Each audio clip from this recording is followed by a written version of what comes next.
because one thing about it, man, the end of the road is the grave. Whatever journey we're on, at the end, we're in the grave. It's just the truth of it.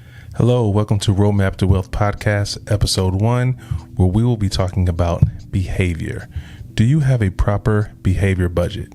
Now, just a little bit about myself. My name is Carlos McWhorter. I'm a CPA. I've been a CPA since 2013, and since 2007, I've been in the accounting and finance industry. I've been in various corporate roles and client-facing roles throughout my career. So my goal is to bring my experience to add some insight to finance and wealth creation. I want to give you this insight so you can be able to have better information to develop a strategy on how you can build wealth for you and your family. So today I want to talk about behavior specifically, because one thing that I notice, many people, when they think about wealth or where they are in life in regards to their financial goals, they often think about money, but fail to think about behavior.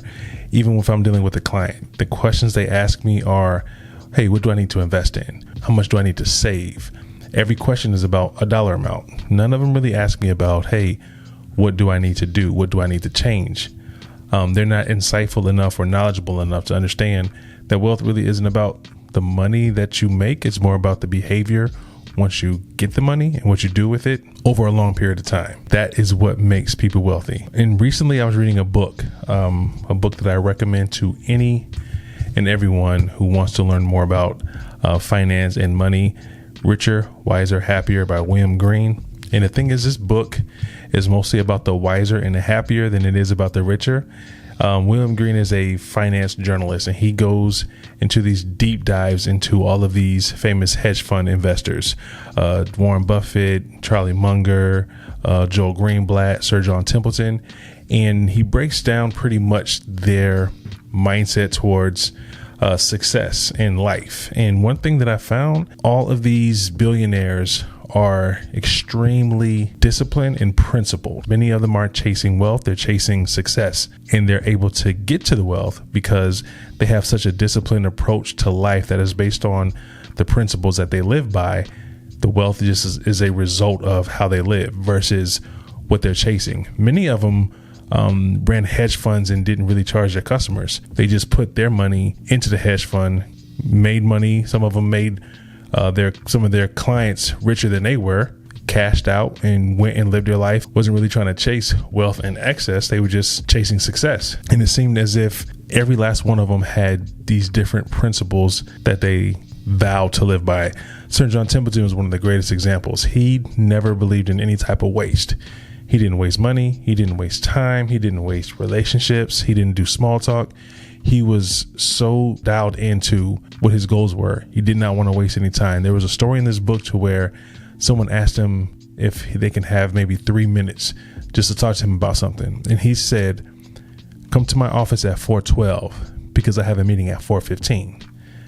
So when you said 3 minutes, he was going to give you 3 minutes, and you had better be there by 4:12 because by 4:15, he was done with you and he had his next meeting at 4:15. If you think about your life and the decisions that you make, are you that disciplined?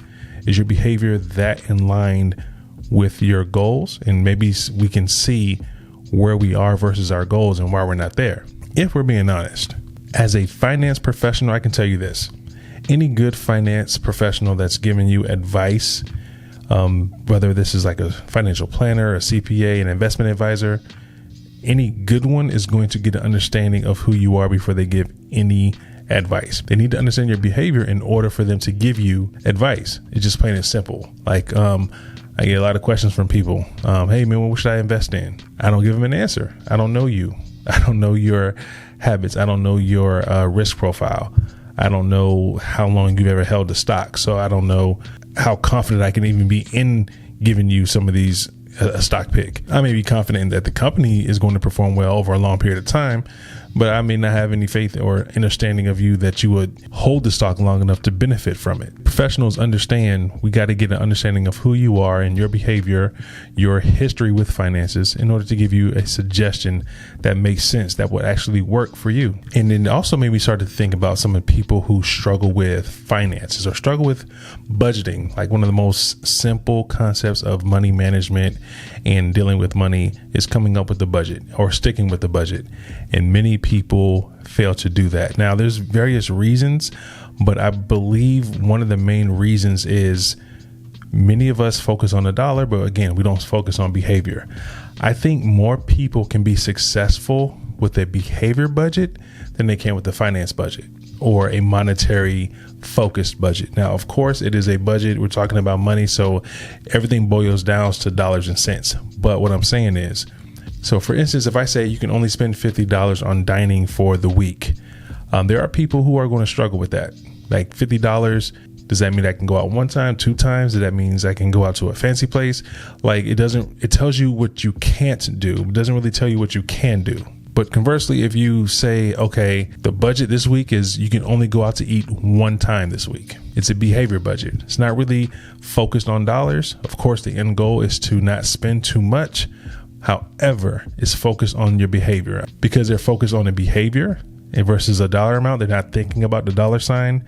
They're just thinking about their behavior. I think they can stick with that budget a whole lot easier. As you're looking through where you are and trying to assess where you are in your finances, think about your behavior and consider developing a behavior budget that leads you to your goals. But what is that behavior centered around? It's going to be centered around the principles in our lives.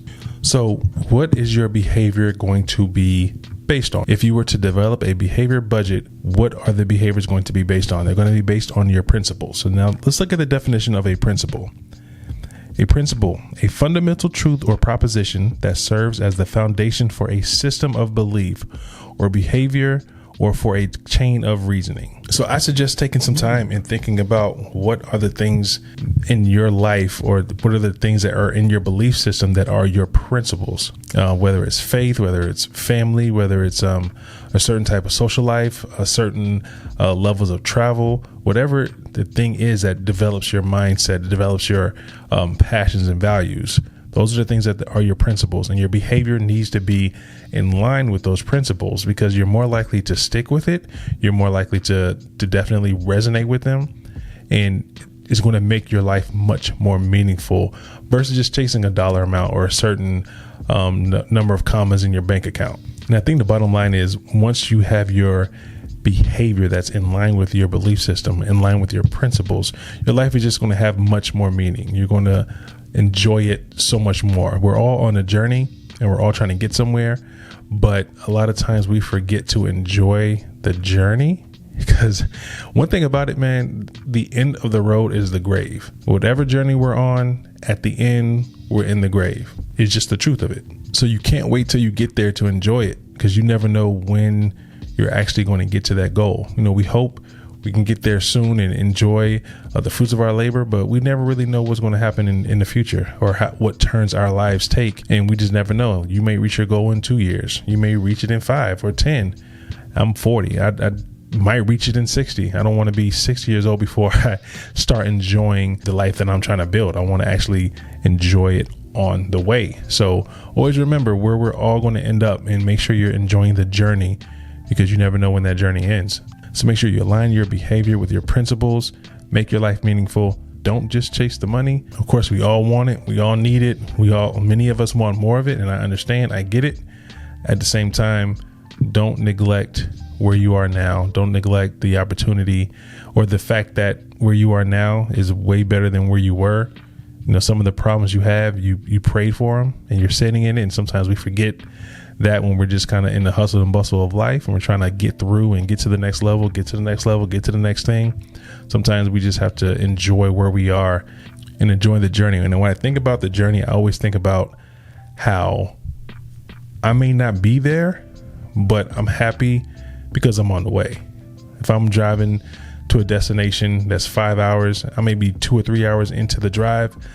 Though I may not be there, I'm on my way to my journey and my destination point. So I'm content and happy because I'm on my way.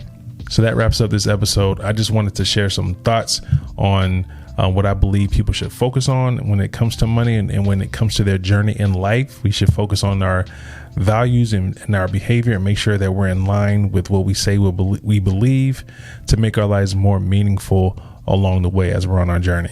So, thank you for joining me today. If you like, please consider hitting the like button and subscribing to my channel. I have so much more coming, and I look forward to seeing you in the next video.